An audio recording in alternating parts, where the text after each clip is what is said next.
it wasn't just this one boarding school in Tanganyika that has experienced an MPI outbreak. In fact, in what is seen as connecting events, there were 2 running manias nearby happening at roughly the same time as the laughter epidemic.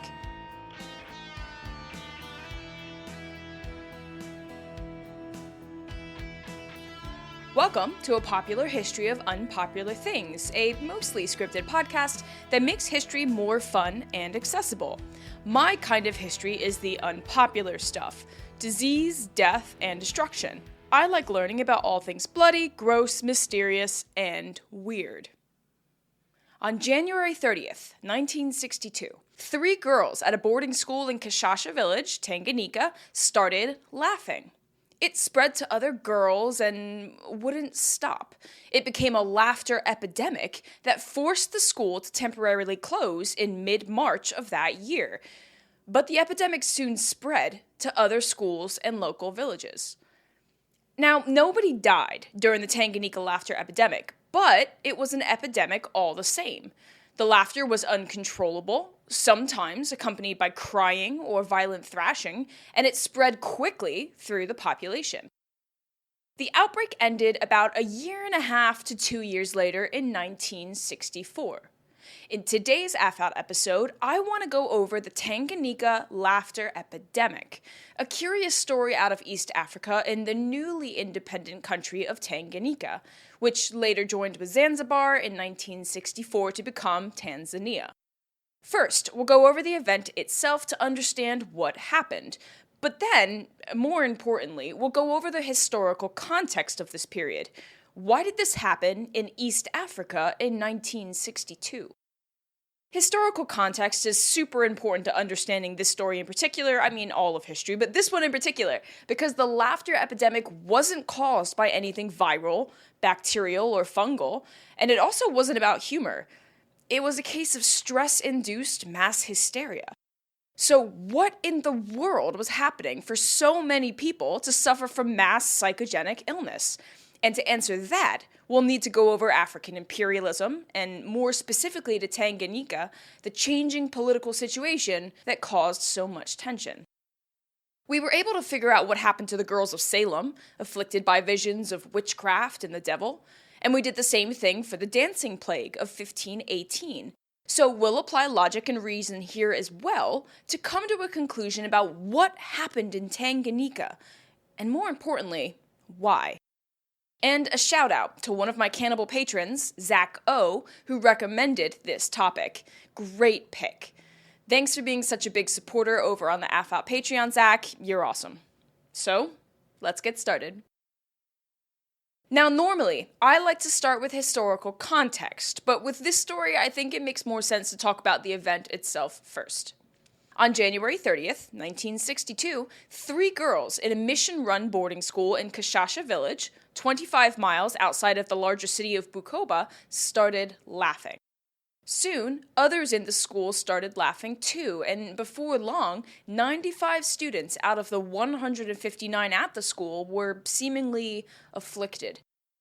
Some of them stopped laughing after a few hours, but at least one reportedly laughed for 16 days. And this first outbreak lasted for roughly 1.5 months as the laughing spread haphazardly amongst students. And curiously, only the students became afflicted. The teaching staff, which was 2 Europeans and 3 Africans, were not affected. The laughing was so impactful and spread so quickly that the boarding school was temporarily shut down 1.5 months later on March 18th. It was reopened in May, but the outbreak began anew, I guess it was a relapse, and another 57 students were afflicted with laughter, and it closed again a month later in June. You can't really teach if the students are all afflicted with mass psychogenic illness. And it wasn't even just laughter. According to the first known source that covered this incident, which was a 4-page article in the Central African Journal of Medicine, authors A.M. Rankin and P.G. Phillip note that, quote, "The clinical picture has varied slightly from place to place, but it is basically the same. Most of the victims have been adolescent schoolgirls and schoolboys, though adult males and females have also been involved. The incubation period is from a few hours to a few days.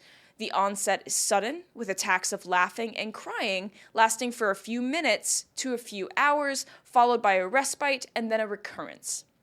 The attack is accompanied by restlessness and on occasions violence when restraint is attempted. The patient may say things that are moving around in the head and that she fears someone is running after her.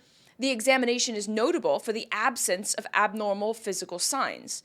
The only abnormalities found were in the central nervous system." End quote. And that's an important thing to consider.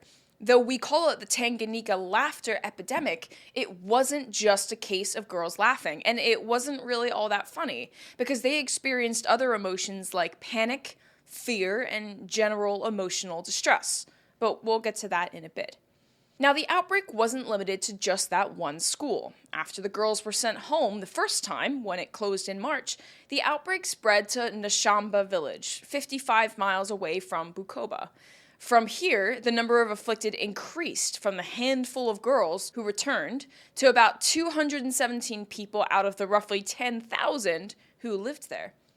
Later, in June, another school had an outbreak, the Ramashenya Girls' Middle School, on the outskirts of Bukoba, and 48 girls out of 154 became afflicted. Rankin and Phillip note that it probably began with the girls from the initial center of the outbreak, the Mission boarding school in Kashasha, who came home to the nearby village, and then it spread from there. And when girls from Ramashenya were sent home from school, the outbreak followed them. One girl returned to her family's nearby village, and some members of her immediate family became afflicted as well, and from their house, it spread to a few other community members before spreading to a boys' school about 10 miles away, which also had to close down. The epidemic, which again didn't kill anyone, died off about 18 months to 2 years later. It only impacted those within a 100-mile radius of Bukoba, and around 1,000 people came down with symptoms. And I'm glad that nobody was seriously injured, because that doesn't normally happen with the things I study. But I still have so many questions. First, probably most obviously, why did the outbreak start with girls at a mission-run boarding school? Why did they fall into violent fits of laughter and crying? Why was it only certain members of the community and not others? It's really important to consider the context here. Why these girls in this boarding school in this district in East Africa? The history and the context are what will give us the answers we need. Now, of course, the most important thing to mention in this case is the long-term impact of imperialism and colonization in East Africa.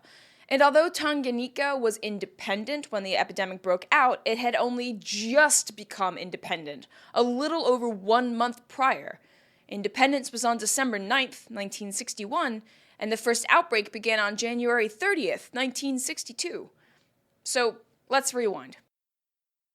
During the early modern period, so roughly the fall of the Byzantine Empire or Eastern Roman Empire in 1453, to the rise of industrialization in the 18th century, Western European nations engaged in wide-scale colonization. And since most of my audience is in the US, this is the era when the English sent settlers over to North America to begin colonization here. But it wasn't just the English, and it wasn't just North America. The French, the Dutch, the Spanish, the Portuguese, they all underwent large-scale colonization efforts throughout the Americas. To profit from this venture, they engaged in mercantilism with the Atlantic slave trade, and I am very much simplifying things, like immensely, to get to the point. I'm just trying to stick to the big picture events that define the story. Now, with this colonial relationship, Western European nations made some good money. They imported raw materials from their colonies and used them to manufacture goods, which they enjoyed and bought and sold, but then they also sold back to their colonies at a pretty immense profit. And the majority of the labor for many of these raw materials came from either the indigenous, the ones who hadn't died from European diseases like smallpox, or enslaved Africans, primarily from West and Central Africa. Slavery existed in many different forms in Africa, and slaves were culled from many areas, but if we're talking about the Africans sent to the New World to work on sugarcane or tobacco plantations, they mostly came from West and Central Africa. Fast forward a bit. The system is working well for Western European nations, and with the influx of money and new goods came intellectual advancements like the scientific revolution and then the Enlightenment. And then we get the Industrial Revolution. And things in the political and social world were changing. And it all came to a head with new ideas about government and democracy, with men like John Locke at the forefront of those conversations. Cue the American Revolution, then the French, then the Haitian, and then the various Latin American revolutions. And by the mid-19th century, that's the mid-1800s, most of the New World colonies that had been producing raw materials for Western Europe were now independent countries. And they still did sell things on the global market, but they were independent now. They're not colonies. But industrialized Western European nations still needed access to resources and labor, now no longer freely supplied by their colonies in the Americas. And so they looked south to Africa. And also Asia, of course, but our story focuses on Africa today. Now, some call what happened next the Scramble for Africa. Cue, like, all of the political cartoons if you studied it in school. There's that old one of Africa being carved up like a cake. I used to call it the Africake. Or there's that one of Cecil Rhodes standing on top of Africa like he owns the place. My personal favorite is a more recent one that shows Africa all hollowed out, and then the gold from Africa piled up on top of the US and Europe. It's a really good visual representation of imperialism and how the Western world exploited and emptied Africa of its wealth. But anyway, back to the point. In 1870, only about 10% of Africa was controlled by Europeans. But with the Berlin Conference of 1884 to 1885, that changed. 7 European nations, Belgium, France, Germany, Italy, Portugal, Spain, and the UK, met to divide the continent. And I'm sure you don't need to ask, but no African leaders were invited to this meeting. The Europeans just decided the fate of the continent by themselves. And by 1914, the beginning of World War I, 90% of Africa was controlled directly by European states, and some were controlled by individuals. King Leopold II of Belgium claimed the entirety of the Congo as his personal property. He called it the Congo Free State from 1885 to 1908. And after 1908, it was controlled by the Belgian state, not just one person. And some of those who maintained their sovereignty, like, say, Ethiopia, were later conquered. And in Ethiopia's case, it was Italy's invasion in 1935, which was a precursor to World War II. I'm going to do a deeper dive into the reasons and justifications for European imperialism, at least their justifications. I'm not going to justify what they did, but how they justified it. I'm going to be doing that in the future. I've got one planned on the atrocities committed in King Leopold's Belgian Congo for later this year. But this is all important context for understanding what happened at Tanganyika, so let's keep going with the basics. Now, during the Berlin Conference, Germany claimed the territory that would later become Tanganyika, and they called it German East Africa, which is a very pragmatic naming convention. And during World War I, it was the site of some really fascinating battles between the Germans and the Brits. German commander Paul von Lettow-Vorbeck managed to draw a lot of Britain's attention, and therefore resources, to German East Africa. And he fought a 4-year guerrilla-style campaign, and despite being massively outnumbered, made a pretty big dent in the Allied army. It's not a front normally covered in your typical World War I history unit, at least in American schools, and in fact, most non-Western fronts aren't taught, unless you're a military historian or a history buff that looks into these things intentionally, or if you had a really passionate world history teacher. After World War I, Germany was forced to give up her overseas territories. It was one of the stipulations in the Treaty of Versailles, which in hindsight was a pretty ruinous and foreboding document. And German East Africa went to the UK, as the Brits had already been occupying it by the end of the war. I mean, look at its location on a map of Imperial Africa. It was one colony in the way of a completely British north to south connection from Egypt to South Africa. And they wanted to build a big old railroad connecting their colonies together, so the Brits just had to have it. And so they took it. After World War II, the idea of one country owning another was a bit old-fashioned, not to mention expensive, so many European colonial overlords started to transition their colonies to independent countries. It is, of course, way more complicated than that, of course, and it involves a lot of decolonization movements and protests and sometimes wars like what happened with Algeria, but I'm just focusing on the bigger picture trends here. And just because a country gained its independence politically does not mean that it was socially, culturally, or economically free. But that's a conversation for a different day.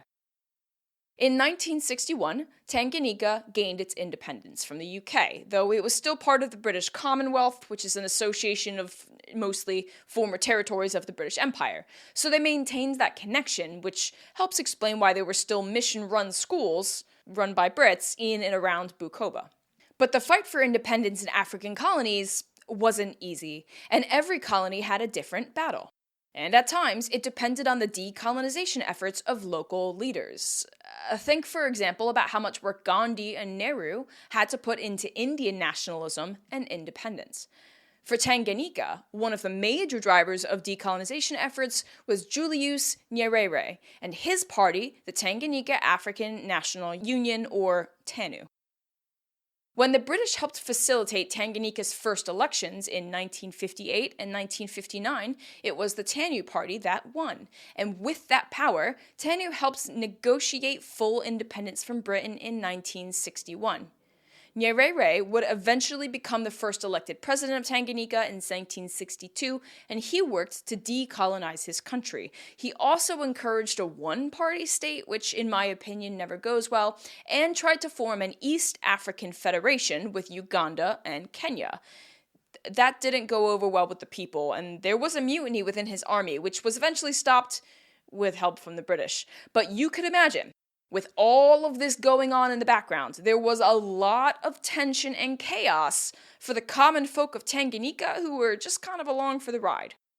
Or, as Professor Christian Hempelman wrote in his article, titled The Laughter Epidemic of the 1962 Tanganyika Laughter Epidemic, quote, "It appears likely that these political events, namely Tanganyika's independence, less than 2 months from the outbreak of the Bukoba event on January 30th, 1962, and in addition the abandonment of racial division in schools since January 1st, increased the socio-cultural stress situation in the young country in general."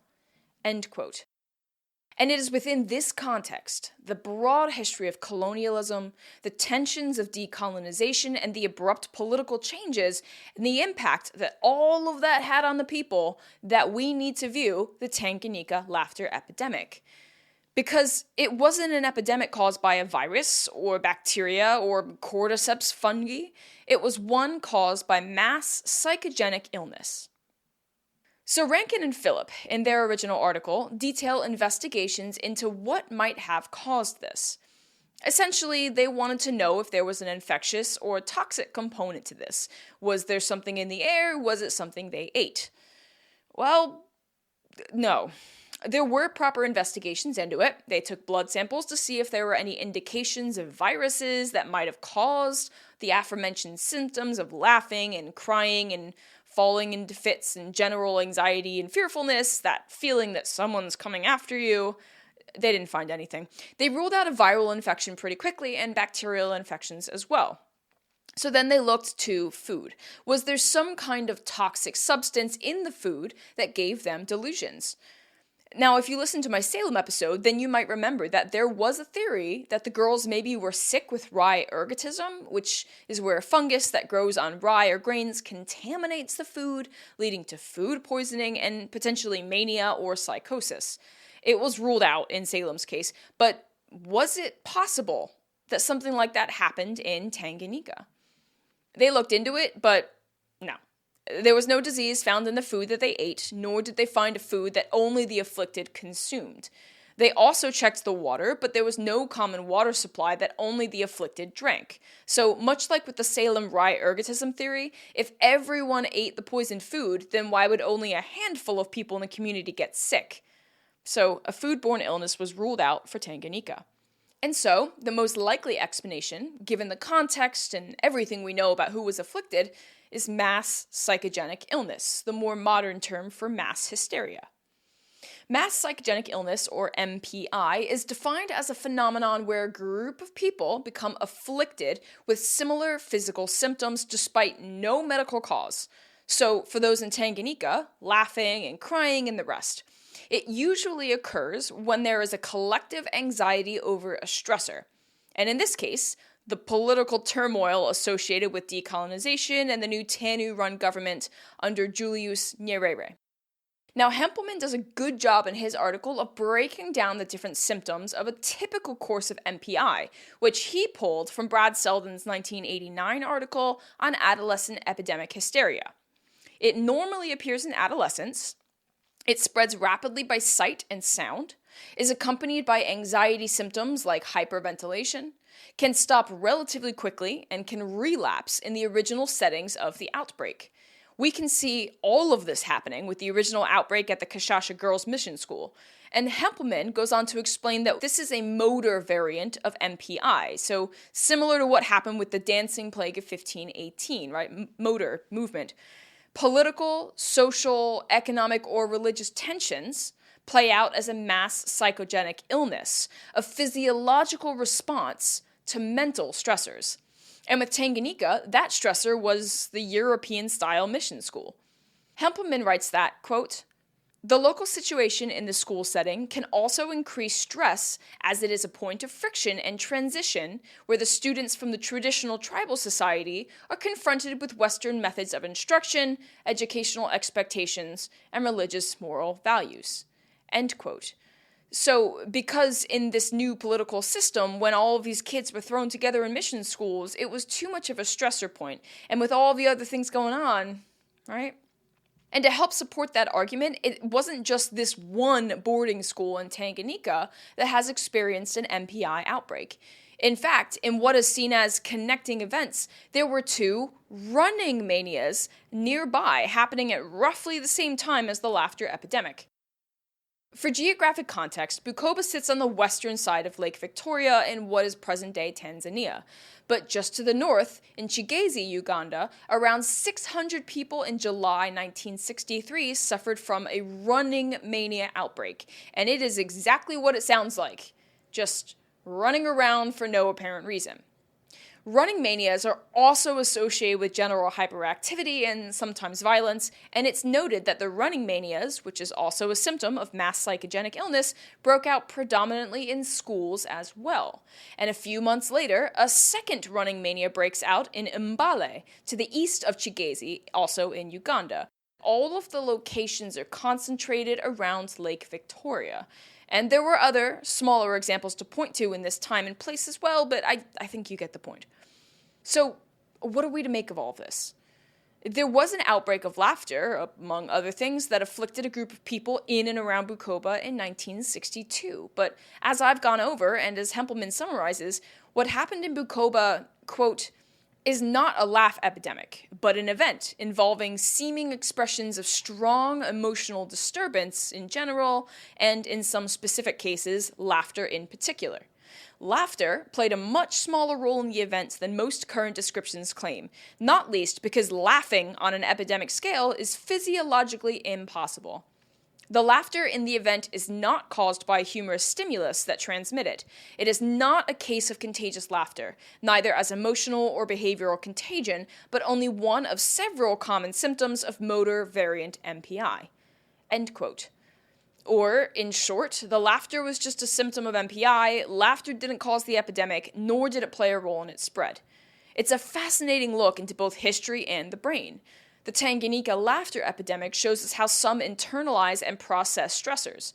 And there have been many cases of MPIs in history, like the Dancing Plague and the Salem Witch Trials. And it's important, when looking into them, that we consider the historical context. Because you'll find, in all of those situations, massive changes to the political, social, economic, and/or cultural environment that are the real cause of the outbreak. But I'm just glad that in this instance, nobody died from their afflictions or was put to death because of them. And thanks again to Zack for recommending this topic. What a great pick. Thanks for joining me for this episode of A Popular History of Unpopular Things. My name is Kelli Beard, and I hope you've enjoyed the story of the Tanganyika Laughter Epidemic. Thank you for supporting my podcast, and if you haven't checked out my other episodes, go have a listen. You can also support me and the show on Patreon. Just look up A Popular History of Unpopular Things, subscribe to F Out on YouTube, and check out Nedrick, the musician who created the song you're hearing right now. Links for all of that are in the description. Be sure to follow my podcast, available wherever you listen, so you know when new episodes are dropped. And stay tuned to get a popular history of unpopular things.